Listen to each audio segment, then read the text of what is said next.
ధర్నా చౌక్ నిర్వహించడానికి ప్రధాన కారణం ఏంటంటే 2024, 25, 26లో రిటైర్డ్ అయినటువంటి వారికి ఆ యొక్క పెన్షన్లు దాచుకున్నటువంటి జీపీఎఫ్ కానీ, జిఎస్ కానీ, టీజీఎల్ఐసి కానీ ఇంతవరకు ప్రభుత్వం ఇవ్వట్లేదు. ఇవ్వక నెలకి 700 కోట్లు విడుదల చేస్తుంది. అది కేవలం కొన్ని ఉద్యోగస్తులకు, ఉపాధ్యాయులకు, అందరికీ కేవలం ఉపాధ్యాయులకు ఇవ్వట్లేదు.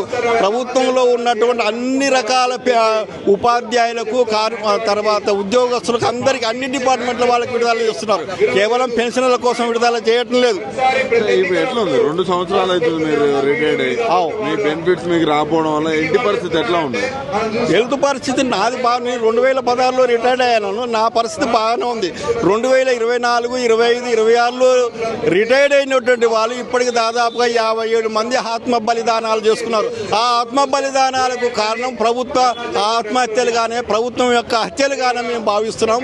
ఏది ఏమైనా సరే ప్రభుత్వం యొక్క మొండి వైఖరిని విడనాడి మాకు రావాల్సిన, మా పెన్షన్లకు, మిత్రులకు రావాల్సినటువంటి బకాయిలు తక్షణమే విడుదల చేసి వాళ్ళు చనిపోకుండా ఉండటానికి ప్రభుత్వం వెంటనే తక్షణమే ఎక్కువ మొత్తంలో కొన్ని కోట్ల యొక్క బ్రాండ్ని విడుదల చేస్తూనే వాళ్ళ యొక్క ప్రాణాలు కాపాడడానికి అవకాశం ఉంది.